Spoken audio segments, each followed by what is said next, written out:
The European Union needs to come together to solve this problem. A system needs to be put in place to manage the influx of migrants and ensure the right people are getting the help they need. Until then, the humanitarian crisis will continue across Europe.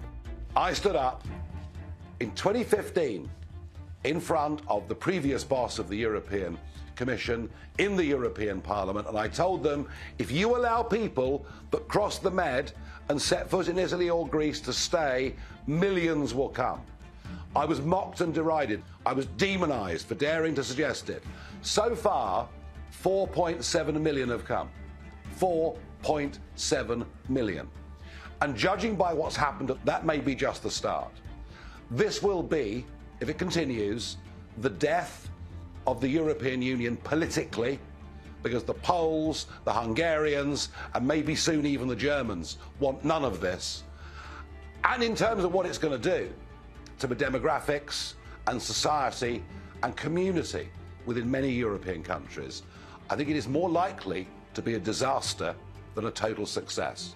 European leaders are endangering their citizens through their cowardice, because there will be more deaths. I've no doubt that there will be more Islamist attacks, and I'd be very surprised if the people who carry them out, at least some of them, haven't posed as migrants. So this is why it's so important.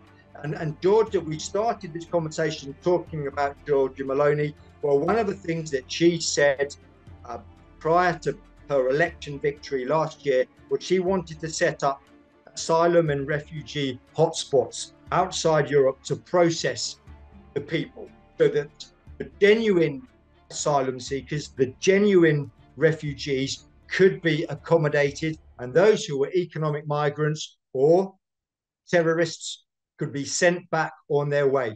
Again, that is just common sense, and nothing has been done about it. It's just this inertia, the lack of will, and more than anything, the lack of understanding what is fundamentally at risk, and that is the cohesion of European society. And I'm not being melodramatic here, that we're seeing in Sweden, in the space of 20 years, has gone from an idyllic country where harmonious, where everyone wanted to live, to a place now where there are more bomb attacks and semi-automatic weapons going around than anywhere else in Europe.